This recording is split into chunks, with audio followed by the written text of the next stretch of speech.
What's up, y'all? Welcome to part 2.2? I guess 2.2 of the Schlage section of the Residential Locksmith Starter Series. And today we are going to be unscrewing deadbolts and rekeying them. We are going to go over again briefly the different styles. But like I said in the last video, which if you have not seen, make sure and watch that first.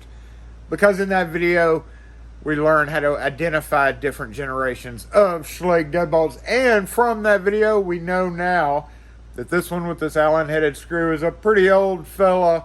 And then this one is the B160 because it's got this extra ring and everything about it is pretty much identifiable as the 160 series. So we know this guy is at least probably 20 years old, and we know this guy is probably at least 40 or 50 years old. And we all learned that from the part 2.1 section of Schlage Deadbolts in the last video that we put out in our Residential Locksmith Starter Series. So, without further ado, all you need to take off Schlage Deadbolts is a 3/32 Allen wrench. I'm using my Eklund 20912 with the Jason mod, as always. And we're going to use it to remove the old fella because it uses that 3/32. Now, if you did watch that video all the way to the end, you saw us remove the clips or the caps that were in the screw heads right here. So we've already taken care of that. Now it's just a matter of unscrewing screws. Pretty easy to do, but there are certain parts of these locks, like on the insides, that we do need to go over while we're rekeying them. And again, as far as the base rekey, once you get them off the doors and out onto the bench, they all rekey the same. So with these old guys, we have, as usual with the double cylinder, you've got two tail pieces. This is the types of tail pieces that were again made from the 50s to the 2000s. So 50 years worth of these guys out there in different lengths, all dependent on how thick the door is and if you're using this extra ring or not. If you were not, you could use this if it was an 1 3/4 door, and then use this, and that may be shorter, because if they are tightened onto a door and they do not have the correct length tailpiece, what happens is instead of not touching each other, they hit and they squeeze down into the back of the plug. So as you try to turn the key, it's either really stiff or the bolt doesn't work right. So that is pretty critical on any of the Schlage Deadbolts, for the most part, any of the Schlage Deadbolts ever made. I'm going to go ahead and put these over on the table. And next we're going to take off the 160 that just uses a standard Phillips screw. And today I'm using my new vessel model number 230P.2-100 CRV hardened. I'm now calling this my Dallas Cowboys screwdriver. Get that, y'all. It's so bulbous. Definitely not a great screwdriver to throw in your back pocket, I don't think, yet. I haven't done it yet, but just like the other one, we're going to unscrew the screws, lay it out on the table. If you were at a house, you would take it off. And as long as there are no dogs, cats, maids with vacuums, or crazy kids that are, into stuff, you can set this carefully down beside the door, either inside or outside, wholly dependent on how the flooring is. You don't want to scratch up anything or get graphite on anybody's carpet. Again, same deal, just with pretty much a one-piece housing instead of the two-piece housing. And the 1-inch standard tail pieces, these are the most common ones to replace. You can always cut these down, so always buy the 1-inch because it's the most common. And you can always take a pair of side cutters or your Kleins or those little bolt cutters that I showed you in the tools video and nick off a little bit of it. When it's coming through, I'm going to set this down right here. Let's move this a little bit closer so that you can see what I'm talking about. All right, that's pretty much optimal right there. See how that's not sticking through a lot at all? It's just barely sticking through. If it's not going at all through, it needs to 100% go into and through the latch but only stick out just a little bit. If it stuck out too far and you tightened it down and you were experiencing issues with the key turning or it being tight, you would nick off just a little part of that, and it should clear up the problem straight away. So I'm going to go ahead, take off all these parts, and only take the housings to the bench to rekey. So I know that I've got a lot out on the workbench right now. These are the two that I just took off of the door. As we talked about in our last video with the historical, we've got earliest to the newest versions. This is both the, I call it the 100 series. Still don't know if that's a fact or not, but the 100 series with the mortise, or with the cylinder held in with those clips. Then we had the 460 series, the heavy duty boys. And if you basically remove these and put them back on there, then you have what started off as the 162 series. I think they called this the P. Maybe you can see the cylinder was not removable. And then they were like, no, that's not going to work. We're going to leave it 160 series. And we're going to make it where there's not two pieces, so you don't have to worry about whether it's a thin door or thick door. This has two pieces. You take this off if it's a thick door and it needs to go further in, and if it's a thin door you would add this spacer. But with the redesign, so that was a 160 series, and that's also the transition from the 1/2 inch bolt to the 1 inch bolt. A little bit different. This was kind of the revolution of the 2 1/8 inch hole. That's when it started getting more popular to see 2 1/8 inch holes. For a while, these would come with this ring, but it just kind of sat funny on the door. I don't know what it was, but it wasn't that great. I still see a few of those here and there. But they decided just to go with this one-piece thing. And the 1 inch standard tail pieces, again, you can clip those if you have to make them shorter. Then we went to the 360 series. There were two different versions of this. One of them had like this, I think it was, if I recall, it was like a black plastic. And there was this metal bar, this little spring, basically like a thick shim that went across and bridged this guy. And that gave tension when you did that. It pushed it down and kind of gave it this little tension. But then they switched to this. All of them were horrible. The worst part about these guys, honestly, with this thing in there was lining it up to get it on the door. Putting it back was always the hard part on a double cylinder like this, because you had to get that tailpiece inside that. You had to get this pin through the right back set hole, through your latch right there. And then this had to go through there. And then this guy up here actually had to slip in and be held in with friction by that rubber thing. Now, if you are putting one back on a door, and this guy, this thing, you don't really need it. Functionally, it does not do anything, but when you get it together, it just kind of holds it in place until you can screw the screw. So functionally, that doesn't do anything. It's already hard as heck to get this guy together, especially in a small hole situation, because this has to be turned right. That has to be turned right. Has to make sure everything has to go together correctly, or the screws just wouldn't line up. And I believe that's one of the main reasons, aside from this ridiculous bolt. Some people say these were bad. These were way worse. Then we went to the 60 series that had the shield. You would, if you needed a small hole, you'd unscrew this screw and turn this guy, and it would come off. And then they got rid of the shield and went to this guy. Same theory, but no screw. Basically, you find the small slot. See how that lines up right there? And then just drop it out. And there's your small hole installation. If you have a bigger than 2 1/8 inch hole, you would just leave this guy in there, just like this. So that's pretty much the same. Also, this transition to the B60, at some point they were solid brass cylinders up until a certain date. And then they turned into this zinc Zamac, whatever you want to call that metal, the whole cylinder for the most part. It does have an anti-drill shield in the front of them, which these didn't, but you know, solid brass cylinders.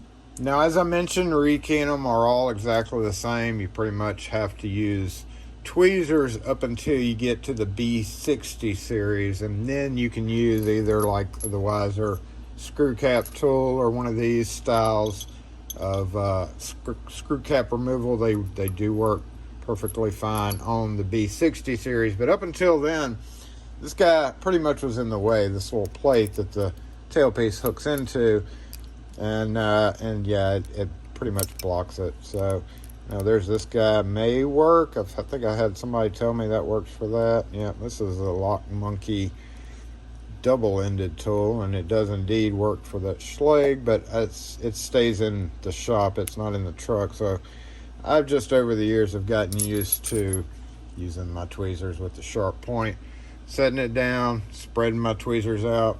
I like longer, the 7-inch or so tweezers. That way I can spread it out with my fingertips there.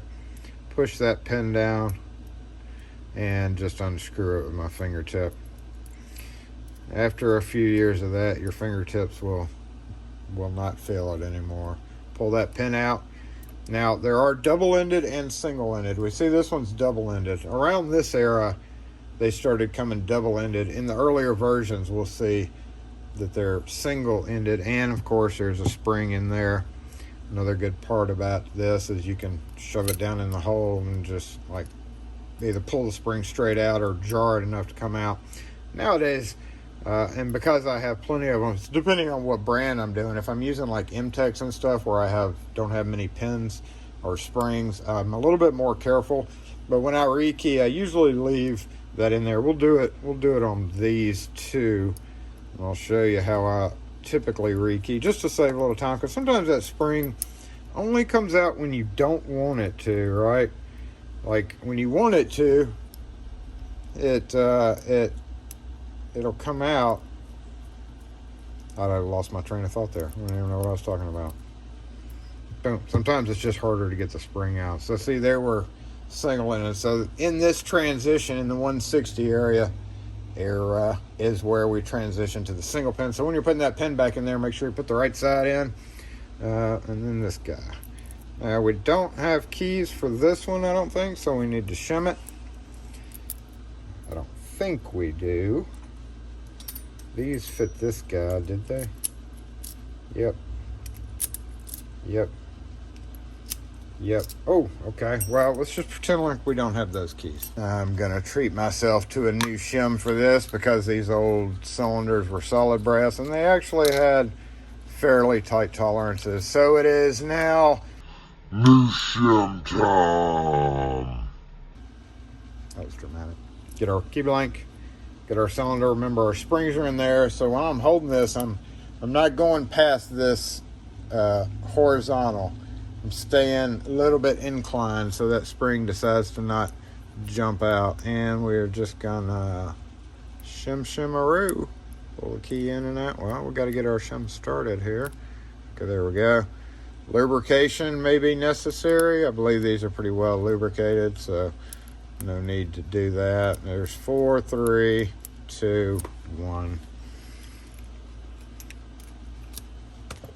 Oh, hit the camera. Okay, let's get it started. Sometimes that thread causes a little problem. Okay, there we go. We got 5, 4, 3, 2, 1.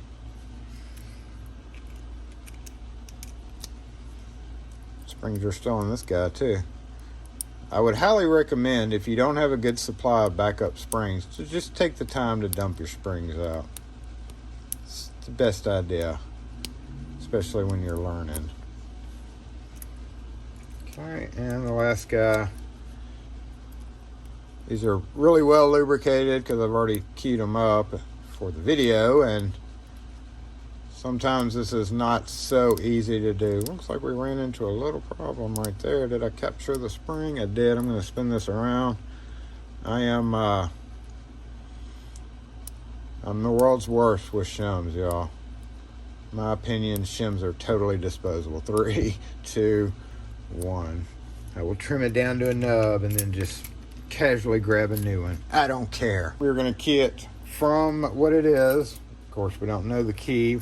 You can use a solid follower on these guys. Just Just run it through. This is the area for construction ball bearings, or little bitty tiny balls. If you see those little tiny balls in the key cylinder or in that area, you can just feel free to dump them out. They are useless. Of course, as always, come through, check your top.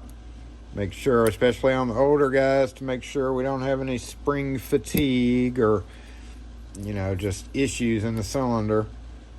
Or master keyed, but mainly to make sure you don't have spring fatigue, especially in these older guys. So we are getting ready. Oh, we dumped that without checking. All right, hold up. That's bad, Jason. It's bad, even though you can check later, and it's pretty obvious. We do want to check. We just want to check these new keys that we're using. We're going to put it in the cylinder before we dump the pins out to look, and we see we have it's kind of close, right? But those two differences right there will certainly stop it. And with these, you know, at this point, I would say I'm going to grab another set. Yeah, it's okay. That's pretty dang close, though. So let's get, how about we get this guy, 86574. We're going to choose a different one for that. Yeah, that's much better. That's a lot different. So holding over the spring, dumping out. And what was that? 86574. We refer to our chart up here, Schlage 8 being 285, 6 being 255, 5 being 240. What was that? 7 being 270 and 4 being 225. Just like that. And then basically it's a rinse and repeat. Rinse and repeat. Make sure our plug follower is in the correct location to follow through. And boom. Check the key. Don't forget to put your finger up there. We're going to key this up, and then we're going to speed through the other two because, yeah, you're getting it. You're getting it. Uh-oh, hey, get back in there. You're getting it. You learned how to rekey quick set. This part is just all the same with just different numbers. Sorry about that. Customer came in late in the day. Remember, our spring's still in here, flat plug, so we just boom, straight on through. And we're going to go ahead and speed through these two real quick. Actually, I'm not going to change those. You get the idea. Let's pretend like I'm going to leave them this different key. And we're just going to pretend like I rekeyed it, all right? Okay, just whatever. I've rekeyed it to that key right there. Sure did. You missed it. Okay, so now we're gonna put everything back. If I had these laid out rekeying, this is exactly pretty much how they laid out on the workbench as I'm rekeying it. Remember, we have one-sided pins there, double-sided here. Every so often you have an issue with these pins, right? And this is more in the Baldwin lines and the M-Tech lines. Sometimes they get really bad off right where this little guy hits it, and that's because, you know, we'll look at it in a Baldwin deadbolt later. Basically, all the torque is hitting right there, and it can damage your pin. So if your pin is not going in well, or it like sticks or it jams up, you can actually chuck this up. Ooh, you can actually chuck this up in your drill carefully. It's kind of hard to do, but most of the time you can get it even on an 18-volt drill. And then hold a little flat file against it and just touch it up so that it's a little smoother. You can do it with your fingers too. You don't have to, uh-oh, we did lose a spring. Oh yeah, I think we took that spring out on purpose, didn't we? Okay, get back in there. So yeah, we're gonna go that way because that's how it was before. Go ahead, this is just how I do it. You can do them one at a time, or you can do them all at once. I just come through and lay them all out. That way I don't have to keep repositioning my tweezers here. I'm going to screw it down tight,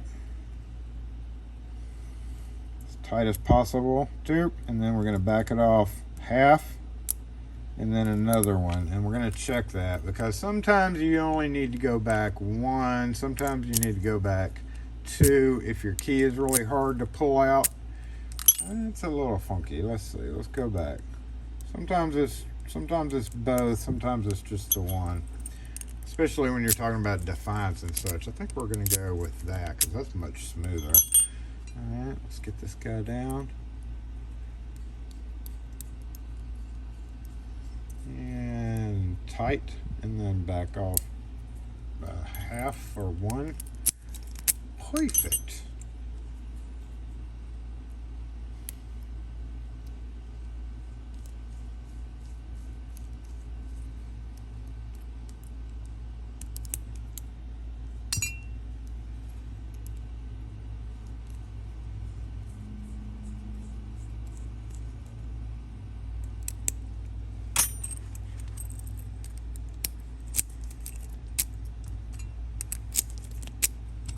And just to show you, since I have it here, with the B60 series, the newest ones that you'll see more of really than those old guys, that tool works.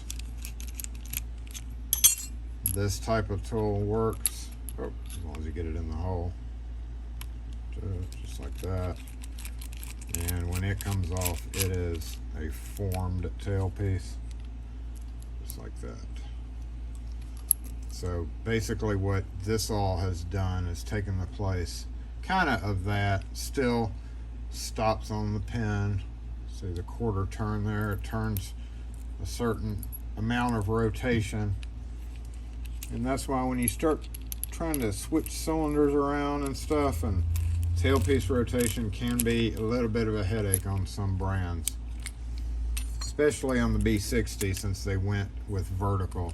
Prior to that, they were all, not that piece of crap, they were all vertical. When they designed the 60 series, it became this angled at its stop instead of straight up and down. Kind of different. All right, let's get these guys assembled. Put the tailpiece in. Make sure it's not visibly twisted up. These can break. They're common, you know, as long as the deadbolt works okay. It shouldn't break under normal use, but if the deadbolt strike is out of line, it can definitely break.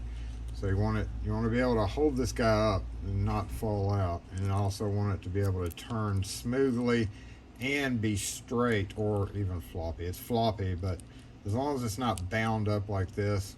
When you order these tailpieces, I find that on the 1-inch versions, that out of 10 that I order, 1 or 2 will not travel smoothly. So I always keep a test cylinder and make sure, like, it's real gritty, something's going on where it's just not machined quite right. And usually 1 or 2 out of every 10 is not great. So check your tailpieces when you get them in, for sure. That's on the ground by the door. Whenever I'm putting Schlage Deadbolts back on, my standard operating procedure is to throw the bolt so that it's sticking out. It's just the easiest way to do it. When you put the locks back on, your tailpieces are going to be vertical and the 2 flats are going to go into each other. So we take it and look on the inside of the hole, see the tailpiece come through. And then I'm just going to hold it. One good thing about having the wording on the deadbolts is you can tell if you're not in line. I'm going to come in here and just slip the flat onto the flat. Just like this. Okay, I'm going to hold it on both sides. Or what would be the front side of the door. First I'll look, see if the Schlage is level. But as I'm doing this, I'm kind of twisting this as I put the screws in. And when I put the screws in, as I'm twisting this, I can feel the screws drop down basically where they need to be in the screw hole. So as I'm putting the screws in, I'm just going back and forth with my fingertips. Back and forth with fingertips until I feel that screw drop in. Or another screw in. Back and forth with the fingertips. Got them both started and grab my screwdriver. Now I'm letting off just a little bit of pressure on the outside because I don't want it to bind up as I'm doing this. We're going to get it snug. Don't overly tighten that screw. Alright, get it snug. Look at the outline of where it was before to make sure you're centered on that, and also to make sure that Schlage and the keyhole and everything is perfectly level. Do that on the outside and the inside. And then we're gonna snug up one side a little bit, and then we're gonna snug up another side a little bit. Tight. We're gonna check our outside, check our inside. If you feel like it can be a little tighter, then give it a oomph, and then a oomph again. All right, make sure it's still not binding. This is a solid wood quote door, so we can oomph it down pretty dang tight actually. On hollow doors and such, you may have a problem with it collapsing the door if you try to go too tight, but that's good for a solid wood door. On the other one, I want to point something out right now. We see these, this little screw right here. There's one on the other side too. You're kind of wondering what that's about. Let's take it out and I'm going to talk about that. If you've got a solid wood door and you have one of these where if the door slams, go ahead and take this out before I finish that sentence. So it's not applicable to all situations. But you see that huge amount of flex right there? With the design of that style of tailpiece, sometimes that's not so great. So I'll take whatever length screw I deem necessary. I'll come in here at the bottom. All right, and then I'm just going to screw it in. I'm not going that way. I'm going more towards the center of the door. And of course, you just want to use your best judgment on this whole theory. This is kind of, you don't want it to blow out the side of the door, right? But we're going to get it on the bottom because you don't want it to mess up the top right there on the bottom. Other side, same thing. With our Dallas Cowboys screwdriver. So once they're in there just right, you have a fixed latch. The latch is not moving. It's not going to cause any issues. Of course, this wildly varies dependent on a number of factors. So you definitely want to make sure it's not binding the latch when you do that. You don't want it squeezed together really hard and bending in, and you definitely don't want it along the top because when you withdraw this latch, if it's up here, it'll cause problems there. Now the B60 series deadbolts had a much fatter thing and they didn't wobble nearly as much. So this is really on situations on doors that had these old locks where they're having trouble with their tail pieces getting jammed up or not acting correct. It's the same as the other ones, same as all of them. Throw the bolt out, lubricate it. Take this opportunity to lubricate your bolt. Do the exact same thing we did with the other guy. Put it in flat to flat. Grab our screws, run them through. Wiggle on the outside until you feel it seat. Wiggle, there it goes. Feel that little drop. Tighten it down. Look at our former outline that's there. If you tighten this one down too much, it actually can cause problems with the other one. So you may not want to tighten it down as much as I did there. I just moved the outside and that fixed the problem. Look at our outline. Boom, just like that. If it was working okay and you feel like it was straight before, don't judge the outline because it may actually have been tightened down by the homeowner at some time and it may actually not be in the correct position. So don't go by that. If you leave an outline, if it's straight, you can leave an outline and you just need to explain to the customer that, hey, it was tightened down on the wrong spot. That outline is going to be there now. That is, you're just going to have to deal with it because it was incorrect before. So don't go by the outline 100% for that part of it. It needs to work correctly more than anything, and that does. So we're done with Schlage Deadbolts, I believe. We may cover the strike part of it a little bit more in detail later on, but other than that, we're going to move on to the A series knobs from Schlage. A little bit out of the realm of commonly seen. You don't see those a whole lot anymore, but stay tuned for that video. Make sure and like and subscribe and all that crap that you're supposed to be doing, and we'll catch y'all next video.